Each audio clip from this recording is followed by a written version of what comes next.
இன்னைக்கு பார்க்க போகிறது pension plan part 6 RRSP part 2. So நான் நேற்று உங்கள்கிட்ட ஆர்ஆர்எஸ்பியை பற்றி கதைச்சிருந்தேன்னா, ஸோ இன்னைக்கு வந்து அந்த ஆர்ஆர்எஸ்பியில் மிச்சம் இருக்கிற விஷயங்களை நாங்கள் இன்றைக்கி பார்ப்போம். இந்த ஆர்ஆர்எஸ்பியில் வந்து நான் நேற்று பார்த்த விஷயங்கள் என்னென்னு பார்த்தீங்கன்னு சொன்னால், கான்ட்ரிபியூஷன், அதோட லிமிட், அதோட பெனிஃபிட், விட்ரோவல் அண்ட் ஸ்பௌஷல் கான்ட்ரிபியூஷன், மற்றது ஸோ இந்த விஷயங்களை நாங்கள் பார்த்துனாங்க. இப்போ இன்றைக்கு நாங்கள் பார்க்க போகிறது இந்த ஆர்ஆர்எஸ்பியில் வந்து எம்ப்ளாயர் கான்ட்ரிபியூஷன், இதைத்தான் நான் பார்க்க போகிறேன். இந்த எம்ப்ளாயர் ஆர்ஆர்எஸ்பி கான்ட்ரிபியூஷனில் இருக்கிற ஒரு விஷயம் என்னென்னு பார்த்தீங்கன்னு சொன்னால், இது வந்து குரூப் ஆர்ஆர்எஸ்பி பிளான். அதாவது உங்களோட கம்பெனியில் வேலை செய்கிற எல்லா எம்ப்ளாயீஸுக்கும் வந்து எம்ப்ளாயர் வந்து ஒரு குரூப் இன்சூரன்ஸ் கொண்டு கொடுத்துருப்பாங்க. அதோடு சேர்த்து இது குரூப் ஆர்ஆர்எஸ்பி.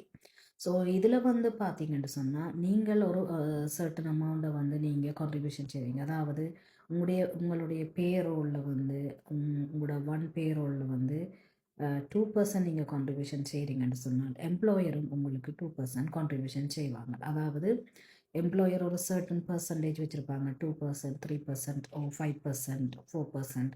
இதுதான் அவங்களுடைய மேக்ஸிமம். ஸோ இந்த அமௌண்ட்டுக்குள்ளே நீங்கள் கான்ட்ரிபியூஷன் செய்கிறதுக்கு அவங்க மேட்ச் பண்ணுவாங்க. ஸோ இதில் மேட்ச் பண்ணுவாங்க. சில நேரங்களில் பார்த்தீங்கன்னு சொன்னால், நீங்கள் வந்து அவங்கள ஒரு சர்டன் பர்சன்டேஜே ஸ்டாண்டர்டாக வச்சுருப்பாங்க, 2% அல்லது 5% ஒரு 4%. நீங்கள் மிச்சம் வந்து 4% அல்லது நீங்கள் 10% கூடி நீங்கள் கான்ட்ரிபியூஷன் செய்யலாம், நீங்கள் விரும்புனீங்கன்னு சொன்னால். இந்த குரூப் ஆர்ஆர்எஸ்பி, அதாவது எம்ப்ளாயர் ஆர்ஆர்எஸ்பியில் இருக்கிற ஒரு பிரச்சனை என்னென்னு பார்த்தீங்கன்னா, ஃப்ளெக்சிபிலிட்டி இல்லை. அதாவது நீங்கள் வந்து விரும்பின நேரம் விட்ரோ பண்ண இயலாது. இன்னொரு விஷயம் வந்து பார்த்தீங்கன்னு சொன்னால், லிமிட்டட் இன்வெஸ்ட்மெண்ட் ஆப்ஷன். அதாவது நீங்கள் விரும்பின இன்வெஸ்ட்மெண்ட்டாக போட இயலாது. அவங்களுக்கு கொடுக்குற இன்வெஸ்ட்மெண்ட் ஆப்ஷனில் தான் நீங்கள் கான்ட்ரிபியூஷன் செய்ய வேணும். அதே நேரத்தில் இதுலேயும் வந்து நீங்கள் ஹோம் பையராக இருந்தீங்கன்னா நீங்கள் விட்ரோ பண்ணலாம். மற்றும்படி நீங்கள் ஏர்லி விட்ரோவல் வந்து இந்த ஆர்ஆர்எஸ்பியில் உண்மையாகவே கொடுக்கப்பட்டிருக்காது. ஆகவே நீங்கள் வந்து விட்ரோ பண்ணுறா ரிட்டையர்மெண்ட் ஏஜை வந்து ரீச் பண்ண வேண்டும். ஸோ இதுதான் இதில் உள்ள நன்மை தீன்மை குரூப் ஆர்ஆர்எஸ்பியில். ஸோ குரூப் ஆர்ஆர்எஸ்பி, அதாவது எம்ப்ளாயர்ஸ் ஆர்ஆர்எஸ்பி அக்செப்ட் பண்ணலாமா இல்லையான்னு கேட்டிங்கன்னு சொன்னால், எம்ப்ளாயர் உங்களுக்கு மேட்ச் பண்ணி காசு போடுறாங்கன்னு சொன்னால் நிச்சயமாக நீங்கள் அக்செப்ட் பண்ணுங்கள். அது வந்து உங்களுக்கு பெனிஃபிட். மேட்ச் பண்ண இல்லைன்னு சொன்னால் நீங்கள் ஓனாகவே உங்களோட ஆர்ஆர்எஸ்பியை நீங்கள் விரும்பின இடத்துல வந்து ஓப்பன் பண்ணலாம், விரும்பின இடத்துல நீங்கள் இன்வெஸ்ட் பண்ணலாம். இந்த ஆர்ஆர்எஸ்பி அமௌண்ட் அந்த விட்ரோவலை பற்றி பார்க்குற நேரத்தில் நான் உங்களுக்கு நேற்றே அந்த வீடியோவில் சொன்ன மாதிரி, நீங்கள் வந்து இப்படி விட்ரோ பண்ணலாம்டா, ஏர்லியாக விட்ரோ பண்ணுறேன்டா, என்ன ஆப்ஷன் இருக்குன்னு நான் நேற்று விரிவாக உங்களுக்கு சொன்னேன். நான் இப்போ இன்றைக்கு வந்து பார்ப்போம் இதில் விட்ரோவல் ரிட்டையர்மெண்ட்டில் எப்படி பண்ணலாம்னு சொல்லி பார்த்தீங்கன்னா, நான் முதல் வீடியோவில் கொஞ்சம் சொல்லியிருந்தேன். நான் நீங்கள் ஏர்லி விட்ரோவல் வந்து பண்ணலாம். அதாவது 60லேருந்து 65 வயதுக்குள்ளே நீங்கள் விட்ரோ பண்ணுற நேரத்தில் நீங்கள் 65 வயதில் கவர்மெண்டால் வழங்கப்படுற ஓல்ட் ஏஜ் செக்யூரிட்டி அந்த பென்ஷனில் வந்து உங்களுக்கு க்ளோ பேக் பண்ணாமல் இருக்கிறதுக்கு ஆப்ஷன் இருக்குது. ஆகவே நீங்கள் விட்ரோ பண்ணிடலாம். கொஞ்சத்தை விட்ரோ பண்ணி டிஎஃப்எஸ்ஐயில் போட்டு விட்ரோ பண்ணலாம்.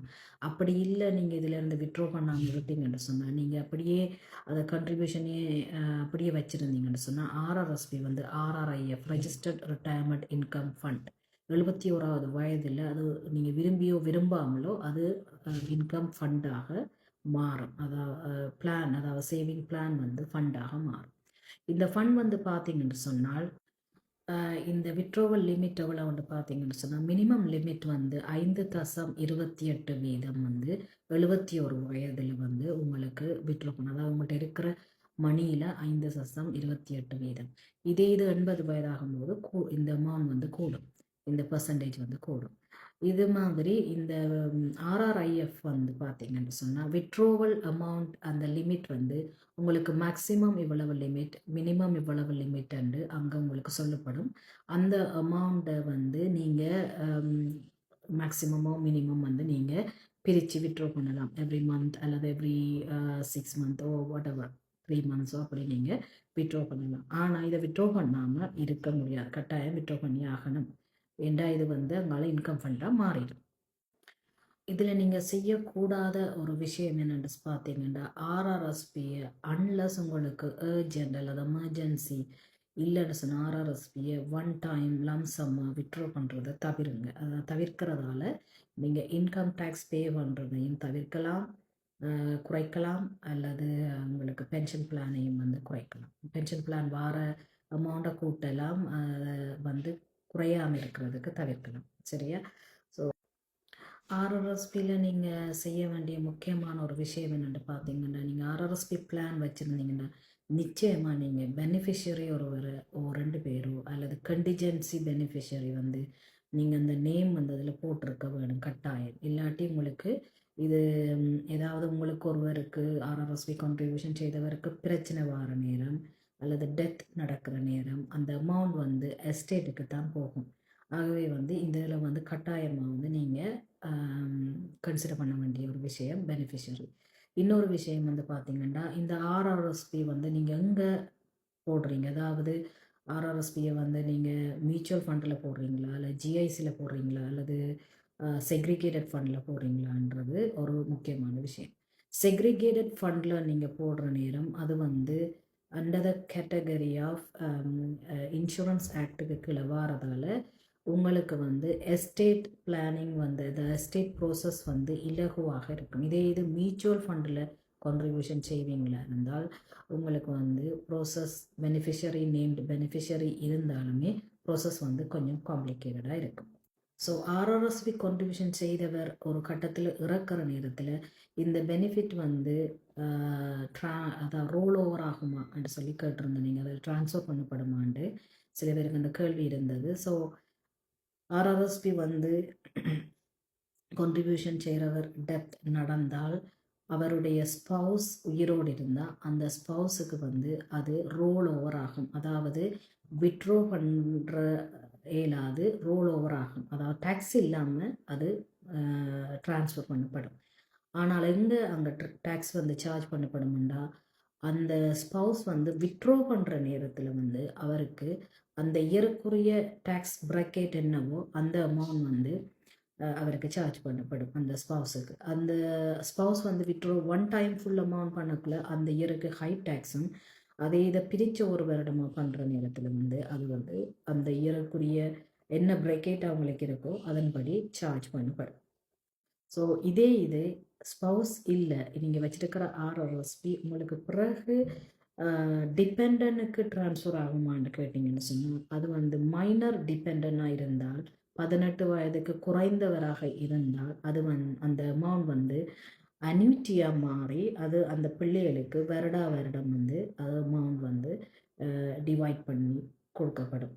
ஆனால் இதே இது ஓவர் 18 இயர்ஸ் ஓல்ட் அந்த நபர் வந்து பெனிஃபிஷரியாக இருந்தால் ஆர்ஆர்எஸ்பி அமௌண்ட்டுக்கு அவர் அந்த வருடத்தில் அந்த டோட்டல் அமௌண்ட்டும் வந்து ஃபுல் டேக்ஸபிள், அதாவது முழு டேக்ஸும் சார்ஜ் பண்ணப்பட்டு தான் அது வந்து அந்த பெனிஃபிஷரிக்கு போய் சேரும். ஏன்னு கேட்டிங்கன்னு சொன்னால் இந்த இடத்துல வந்து அதாவது இறந்தவருடைய எஸ்டேட்டுக்கு தான் வந்து இந்த ஆர்ஆர்எஸ்பி ட்ரான்ஸ்ஃபர் ஆகி அந்த இறந்தவருடைய எஸ்டேட்டுக்கு அது 100% டேக்ஸபிள்.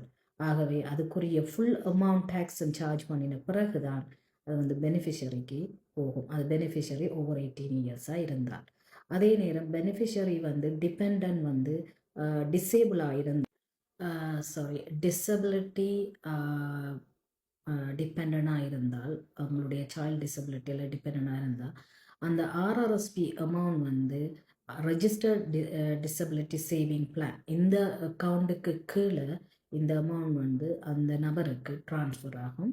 அது ட்ரான்ஸ்ஃபர் ஆகி அது அவங்களுடைய ரிட்டையர்மெண்ட் பிளானாக விட்ரோ பண்ணப்படும். அந்த விட்ரோ பண்ணுற நேரம் ஆர்டிஎஸ்பிக்கு என்ன விதமான டேக்ஸ் வந்து ட்ரீட் பண்ணப்படுதோ அதை அவங்க அந்த இடத்துல போடுவாங்க. So one of the best way அந்த ஆர்ஆர்எஸ்பியை விட்ரோ பண்ணுற நேரம் ஸ்பவுஸ் உங்களுக்கு இருந்தால் அதை பிரித்து விட்ரோ பண்ணுறது வந்து உங்களுக்கு ஒரு பெனிஃபிட். அதாவது ஸ்பவுசலுக்கு கீழேயும் உங்களுக்கும் பிரித்து விட்ரோ பண்ணுறது ஒரு பெனிஃபிஷியல். ஸோ இதுதான் காய்ஸ் ஆர்ஆர்எஸ்பியை பற்றிய டீட்டெயில். இன்னும் கதைச்சால் இன்னும் நிறைய விஷயங்கள் சொல்லலாம். ஆர்ஆர்எஸ்பியை பற்றியான டைம் வந்து போதாது. ஆகவே நாங்கள் அடுத்த வீடியோவில் அடுத்த ஒரு பிளானை பற்றி சந்தித்து பேசலாம். அது வரைக்கும் உங்கள்கிட்ட இருந்து நான் விடைபெறுகிறேன். இன்றைய நாள் நல்ல நாளாக அமைய வாழ்த்துக்கள். நன்றி.